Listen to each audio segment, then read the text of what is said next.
Everyone, এটা হোলির দিনের ভ্লগ। সকালবেলায় উঠে রিওর আবদারে একটা কেক বানিয়েছি জ্যাগারি পাউডার, আটা দিয়ে, আর সাথে একটু টুটি ফ্রুটি। সেটাই এখন কেটেছি ওকে দেবো বলে। এখন এখানে চলছে তেল মাখা। কোথায় যাবি তুই? তেল মাসাজ নয়, অয়েল অ্যাপ্লাই। কোথায় যাবি? কোথায় যাবি? বাংলায় বল। এটা বাংলা? পোগলা দাঁতে বাংলা বলছে দেখো। আর এটা হচ্ছে রিওর হোলির ড্রেস। দেখা সবাইকে। এটা আমার অনেক ভালো লাগে। তো হ্যাপি হোলি পোস্ত।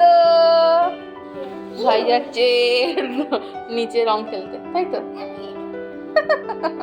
আরে বেচারা, আজকে হোলি বলে পোস্তকে বাইরে নিয়ে যাওয়া হয়নি। চোখগুলো বড় বড় করে তাকিয়ে আছে বাইরের দিকে। ও চলে যাচ্ছে, আমাকে নিয়ে গেলে না। এটা কে?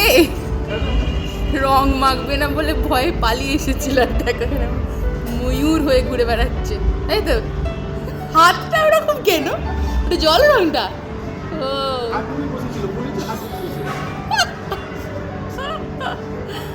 দারুণ লাগছে তোকে দেখতে। যাও। Happy Holi, happy Holi.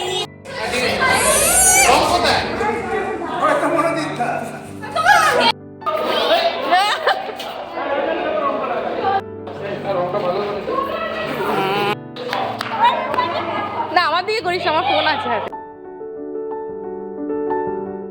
রিওর জ্ঞান অবস্থায় এটা প্রথম হোলি।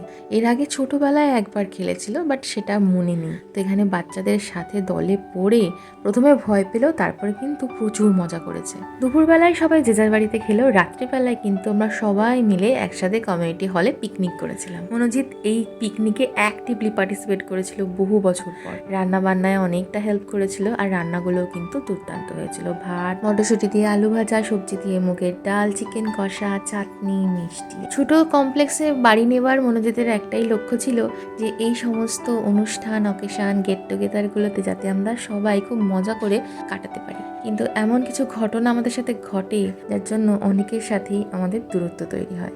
এমন কিছু বাজে বিহেভিয়ার করা হয় আমাদের সাথে যেগুলো হয়তো আমি কোনোদিনই ভুলে যেতে পারবো না, তবে চেষ্টা করবো।